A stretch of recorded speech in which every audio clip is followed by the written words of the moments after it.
నా పేరు సుబ్బారావు సార్, కొత్తపల్లి, కొరట్లగూడెం, నేలకొండపల్లి మండలం, ఖమ్మం జిల్లా. మా ఎమ్మెల్యే పాలేరు నియోజకవర్గం. మా ఎమ్మెల్యే శ్రీనివాసరెడ్డి గారు. పాలేరు నియోజకవర్గానికి మాకు 6 పథకాల మీద మొత్తం నేను కాంగ్రెస్ పార్టీకి 30 సంవత్సరాలు బట్టి కూడా మా కాడ ఒక 2 సార్లే గ్రామ పంచాయతీ ఏదే పార్టీకి పోయింది తప్ప 30 సంవత్సరాలు బట్టి కూడా గ్రామ పంచాయతీ కాంగ్రెసే. వెంకరెడ్డి గారికి 140 ఓట్లు మెజార్టీ తెచ్చినాం. రెండోసారి 120 తెచ్చినాం. మొన్న ఉపేందర్ రెడ్డి గారికి 256 తెచ్చినాం. మన శ్రీనివాసరెడ్డి గారికి 240 తెచ్చినాం. మన ఎంపీకి 276 తెచ్చినాం. కొరటగూడెంలో మెజార్టీ. అప్పటి నుంచి ఇప్పటిదాకా కాంగ్రెస్ పార్టీ 2 సార్లే గ్రామ పంచాయతీ ఏదే పార్టీకి పోయింది తప్ప ఇంతవరకు ఏదే పార్టీకి ఎప్పుడైనా బారు. మా కాడ ఎంపీ సీటు కాంగ్రెసే, సర్పంచ్ కాంగ్రెసే. మొత్తం ఇన్నిసార్లు కూడా నా పరిధిలో నేను గెలిపించుకుంటూనే వస్తాను. మెజార్టీ చేస్తున్న ఇవిడే ఎప్పుడు ఇంతవరకు ఓడిపోవటం అనేది జరగలేదు. కొరటగూడెం ఈ గ్రామ పంచాయతీలో నిధులు అంటే సార్ నిధులు సరిగ్గా లేవు. ఏది కేసీఆర్ ప్రభుత్వం నిధులు రాలే గ్రామ పంచాయతీకి. నిధులు ఏమి లేవు, బిల్లులు ఏమీ లేదు.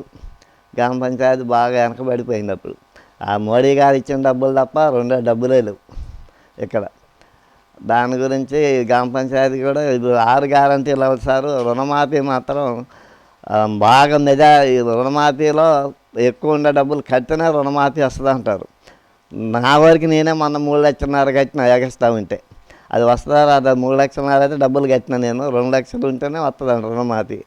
కొంతమందికి వచ్చింది 1,40,000-50,000 వరకు వచ్చినాయి మొన్న. మరి 75 నుంచి 1,00,000 రూపాయలకు వచ్చినాయి. 2 లక్షల వాళ్ళకి రాలేదు. మరి 3వ విడతలో చేస్తాను అంటుండు. ఎగస్తా ఉన్న డబ్బులు కట్టినా వస్తుందంటే దాని మీద కూడా మేము మొన్న 3,00,000 కట్టినండి కాక మొన్న. అది అయితే మళ్ళీ ఇది రైతు భరోసా కూడా 15,000 ఇస్తున్నారు. మరి ఇంతవరకు దాని గురించి అయితే స్పందన ఏం లేదు. మరి 4,000 రూపాయలు పింఛను అది ఒకటి చేయాలి మా గవర్నమెంట్. అది లేదు. మరి వీళ్ళకి రైతులకి కౌలుదారులకి డబ్బులు ఇస్తున్నారు. అది ఒకటి చేయాలి. ఇవన్నీ అనుకూలంగా చేస్తే మాత్రం మళ్ళీ 20 సంవత్సరాల వరకు కాంగ్రెస్ గవర్నమెంట్ పోవటం అనేది జరగదు. ఇవన్నీ సక్రమంగా చేయకపోతే అసంతృప్తి వచ్చింది మళ్ళీ. అది కనుక మంచిగా సక్రమంగా చేస్తే 20 సంవత్సరాలు ఏదే పార్టీకి మళ్ళీ అవకాశం రాదు. ఇవన్నీ సక్రమంగా చేయాలి. రుణమాఫీ కానీ, పింఛన్లు కానీ ఇవన్నీ మరి నేను కట్టిన డబ్బులు కూడా మరి మనం కట్టినాం. మరి మాకు రసీదులు ఇచ్చారులే కానీ మరి ఆడికి అమ్మటే అప్రూవల్ అయ్యి మరి హైదరాబాద్ దాకా పోద్దా, ఫైల్ పోదా, బ్యాంకు వాళ్ళు పంపిరా తెలియదు. నేను కూడా డబ్బులు కట్టినా. ఎగస్తా ఉండడం అన్న డబ్బులు కట్టినా 2 లక్షల రుణమాఫీ చేస్తూ ఉంటున్నా. మరి ఇది ఎంతవరకు అనేది మాకు కూడా తెలవటం. 3వ లిస్ట్ వస్తే అర్థమైంది సార్. అది గత బీఆర్ఎస్ ప్రభుత్వానికి కాంగ్రెస్ ప్రభుత్వానికి తేడా ఏంటి? కాంగ్రెస్ ప్రభుత్వం టీఆర్ఎస్ తేడా ఉంది సార్. టీఆర్ఎస్ ప్రభుత్వం ₹1,00,000 చేస్తామని 4 సంవత్సరాలు 4 పాలకులు చేస్తే రైతుకి మళ్ళీ ₹1,00,000 వడ్డీ అయింది. తడిచి మోపైంది బాగా. అలా రెండోసారి 1,00,000 చేస్తానంటే 5 సంవత్సరాలు పూర్తయినా కూడా ₹1,00,000 చేయలేకపోయిండు.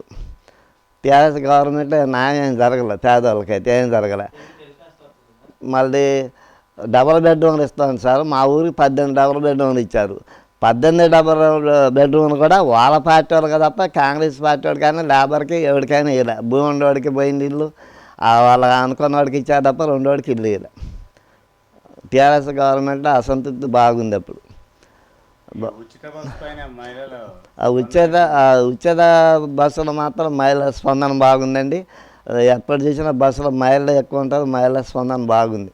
ఉచిత బస్సు మాత్రం సక్సెస్ అయింది, బాగుంది. అదైతే దాన్ని అయితే ఎవరు వ్యతిరేకించడం లేదు. కాకపోతే మా కోసవంచి రోడ్డుకు కూడా నేలకొండపల్లి నుంచి కోసవంచికి ఎప్పుడు సెటిల్ అనేది బస్సు ఎప్పుడు జరగాలి.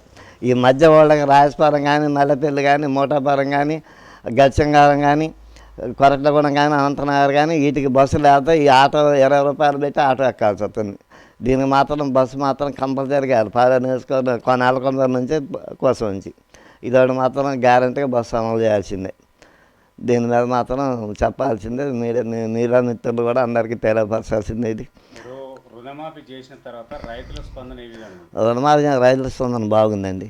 వచ్చిన వాళ్ళు మాత్రం సంతోషిస్తారు, రైతు సంబరాలు చేసుకుంటారు, బాగుంది. ఇది కూడా ఈ 2 లక్షల వరకు కూడా కరెక్ట్గా చేస్తే రేవంత్ రెడ్డి మాత్రం 20 సంవత్సరాలు గవర్నమెంట్ ఏరే చేతికి పోదని స్పష్టంగా చెబుతాను. ఇప్పుడు దీని గురించి అయితే. ఇక్కడ పొంగులేటి శ్రీనివాసరెడ్డి పరిపాలన ఏ విధంగా ఉంది, వస్తుందా అసలు? శ్రీనివాసరెడ్డి గారు వచ్చిందండి, మొన్న మా ఊరు వచ్చిండు, మీటింగ్ పెట్టిండు, ప్రజల సమస్యలు తెలుసుకుండు, ఏమేం కావాలని అడిగిండు, దాని మీద అన్ని రాసుకొని పోయిండు. ఈ నెల ఆఖరి వరకు ఇందిరమ్మ ఇల్లు ఇస్తామని చెప్పిండు. నా నియోజకవర్గంలో అన్ని నియోజకవర్గాల కన్నా 1000 ఇళ్ళు ఎక్కువ వేస్తాడు శాస్త్రమని గట్టిగా భరోసా ఇచ్చిండు. మా కాడ మన గ్రామ పంచాయతీ కాడ మీటింగ్ పెట్టిండు, మాతో మాట్లాడిండు, ఇవన్నీ భరోసా ఇచ్చిపోయిండు. గెలిచినాకైతే ఒకసారి వచ్చిండు, సమస్యలన్నీ వచ్చి మాట్లాడిపోయిండు. మీరు సర్పంచ్గా గెలిస్తే ఈ ఊరిని ఏ విధంగా చేయాలనుకుంటున్నారు? నీ సర్పంచ్గా గెలిస్తే సార్ ఈ ఊరిని తీర్చిదిద్దుతా, కింద పారిపోతే మళ్ళీ ఎత్తుకొని అభివృద్ధి చేస్తాను నేను ఈ ఊరిని. 5 సంవత్సరాలు ఎందుకు కాలేదు? ఇప్పుడు కూడా మా ఊళ్ళో సీసీ రోడ్డు దాదాపు పోయినాం మా అప్పుడు, ఇంకా కొన్ని మిగిలినాయి. ఈసారి శ్రీనివాసరెడ్డి కమామీస్లో ఖచ్చితంగా అవి ఉంటాయి, కూడా పూర్తి చేస్తుంది ఈసారి. ఇప్పుడు ఓటర్లకు ఏం చెప్పాలనుకుంటున్నావు? ఎన్నికలు వస్తున్నాయి కదా, మరి నేను ఎందుకు గెలిపియాలి? ఎందుకంటే మా మంచితనం, మా ఊళ్ళో చేసిన అభివృద్ధి, నేను ఏం చేసినా ఇంత మునుపు నేను సొసైటీకి ఇప్పుడు 2 సార్లు 3 సార్లు నిలబడ్డా, 2 సార్లు ఎన్నికైనా, గ్రామ పంచాయతీ 2 సార్లు 3వ వార్డు గెలిచిన నేను, ఒకసారి సర్పంచ్ బోర్డు చేసి ఓడిపోయినా. నేను చేసిన అభివృద్ధిని చూసి ఓటేస్తాను నా మంచితనాన్ని గురించి. నువ్వు ఇన్ని పదవులు అనుభవించిన దేంట్లో సంతృప్తి కల్పించింది నీకు? నాకా సార్ దేంట్లో సంతృప్తి ఉంది, వార్డు నెంబర్లో ఏముండదు. ఇప్పుడు సొసైటీ వచ్చేది నేను పదవి కోసం, ఏదో పదవి ఉందనుకుంటే కానీ అలా వచ్చేది ఏముంది కానీ జనాలకి మేలు చేయాలి, జనం కోసం, రైతుల కోసం పోరాటం కోసం తప్ప మన అలా ఏదో తిందాని పదవి వస్తే ఏదో దోసుకుందని అలాంటి ఎవరు నాకు లేదు. నేను అట్లా అవినీతికి పాత్రని వేరే వాళ్ళకి అడిగిపోతే సింగల్ టీ కూడా తాగను నేను.